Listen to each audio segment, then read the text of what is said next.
Hey, hello, and welcome to Such a Time as This. I'm Erica. I'm Nikki. And I'm Lexi.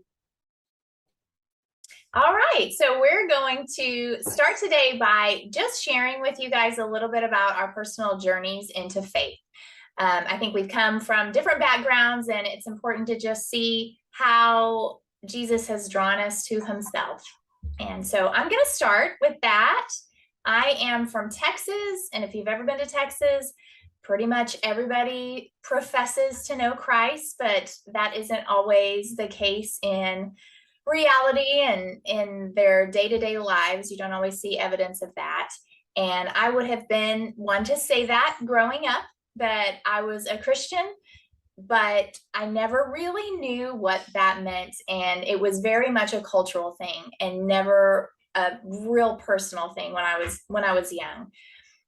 My family was not much into church, didn't go to church very often. The occasional holiday we might show up, or my grandmother might take me, but we were not really plugged in or connected.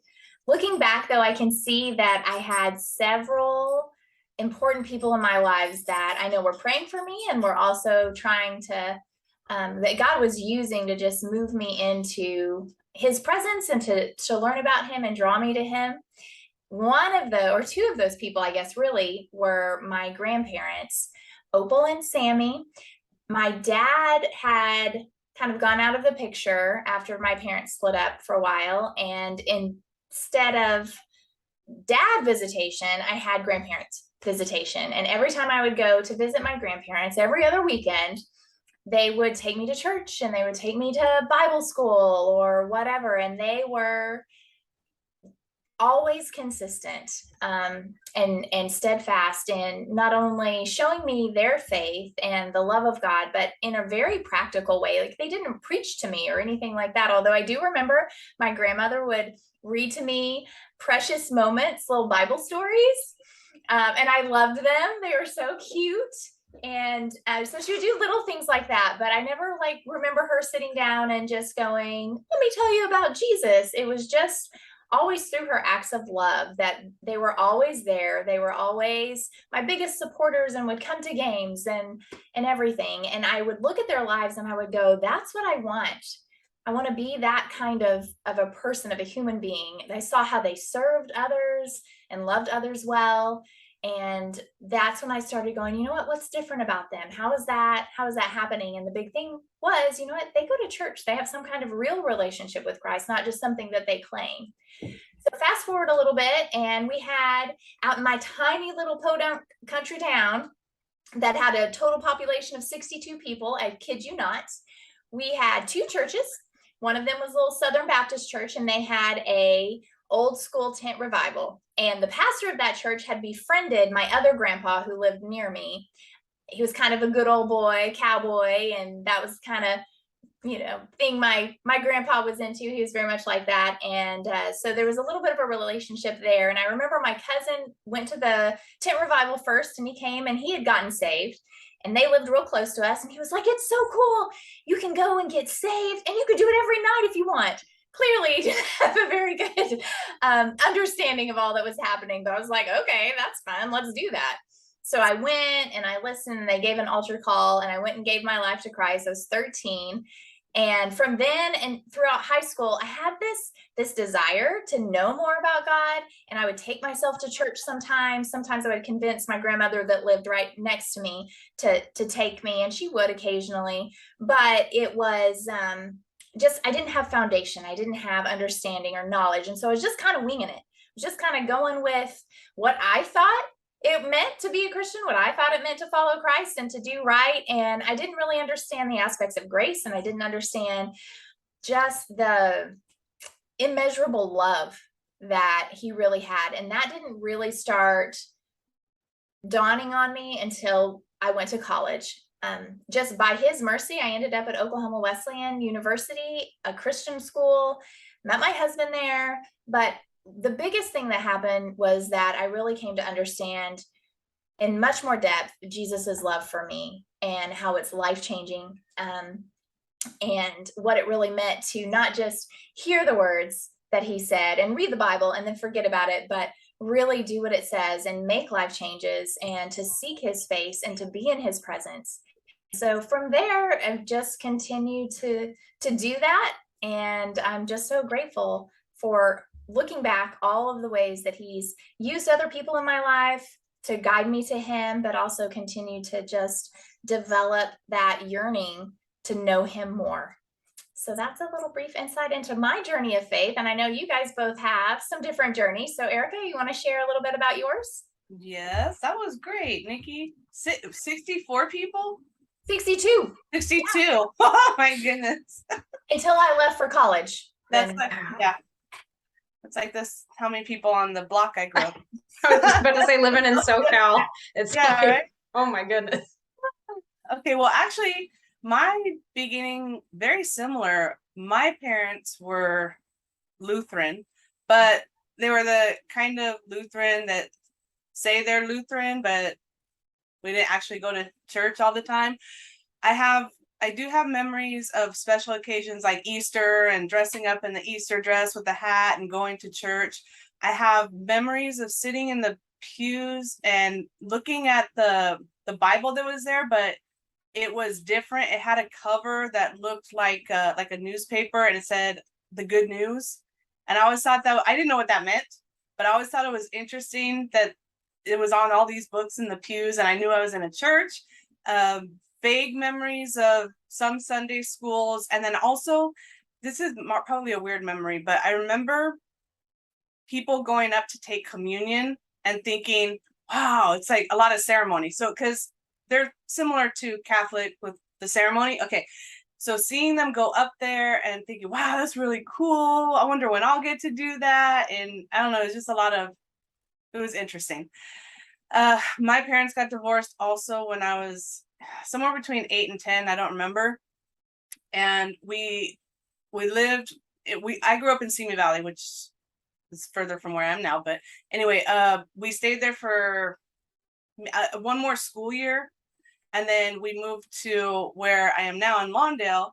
And my mom had a boyfriend at that time, someone she had known for many, many years.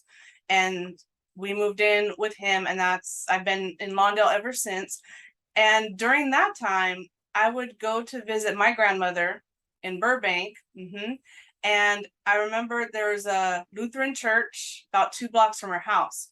And there were times when I'd go to visit her and I decide, well, I want to go to church. I would go by myself to this church, and it felt odd because I was there by myself. And I definitely, especially in a new space, like to be the observer. I don't want to, I'm going to be the introvert. Nobody needs to talk to me. Hi, how are you doing? Okay, I'm good. Just go about your business. I'm just here to observe.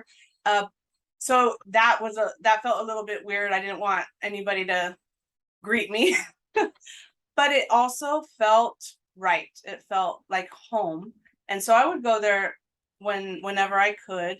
And then out here, my younger sister, her friend invited her to youth group at Lawndale Wesleyan. And then she eventually invited me. So that's how I came to start attending my church, Lawndale Wesleyan, and definitely felt pulled. Like Nikki, we had some interns. We had one in particular, Debbie, and I think her last name was Dybel. And she really, she focused on me in the sense that I wanted to learn, like Nikki, I wanted to learn. And so she really put in some time for us to have conversations and learn and that kind of thing. It just went from there. I just continued on my little way, being part of the youth group, getting involved in things like Bible quizzing. So forced memorization of scripture, but it was about the win. So I was all in. TNT competing because I'm a drama queen. So that was my little forte also. And just thriving that way in the competitions, but also with the people there. That's where I met my husband, who happens to be the brother of Nikki's husband. And he was not supposed to be a pastor.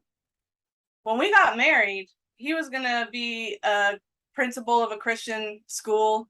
And okay, I was going to be a teacher. So that fit. We're in sync. And then I think, I don't even know if it was a whole month into our marriage, he informed me, by the way, I'm going to enter the ministry. And I was like, what?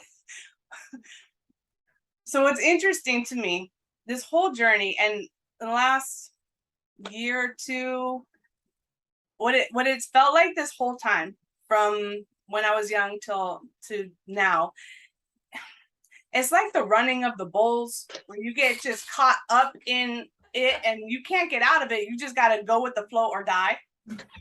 And then, so then at a point though, God kind of pulled me out of the crowd and stood me up and turned me around and said, look at every single point along the way. You didn't know it, but I was with you. I was guiding you. I had a purpose.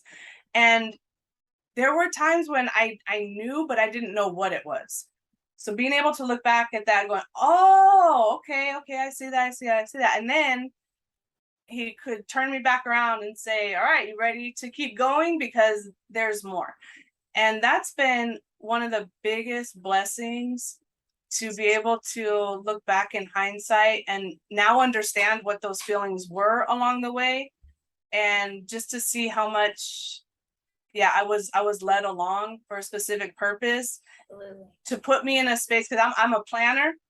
I can handle anything as long as I know what's coming. So just to be able to put me in that place, to show me everything that worked out the way he wanted it anyway, for me to feel comfortable with whatever's coming. And that's basically, that's where I am now. I love the role our grandparents had. Yeah, it's amazing. That's pretty cool. I never knew that. And she didn't go with me. I must, you know what? They must have taken me there because I knew where it was. And this was, pre-Google, where we had the chalk slabs and chisel. Okay. So they must have taken me there where I knew where it was. But yeah, just visiting her, and she stayed there, and I said, all right, I'll be back. And that's what happened. Awesome. Really great. Such a cool story. All right. So Lexi, your turn. Well, now it's my turn to connect how I am connected to both of you. So I also attend Lawndale Wesleyan Church, and that is the church I have attended, I'm going to say, for nearly 30 years, because I'm almost 30. And my Christian story is not exciting because I've been a Christian my whole life. The pastor of Lawndale Wesleyan is Erica's husband, Pastor Matthew Harbison, who is also Nikki's brother-in-law. So that's that connecting thread. But yeah, I mean, my mom brought me and my younger brother to Lawndale Wesleyan.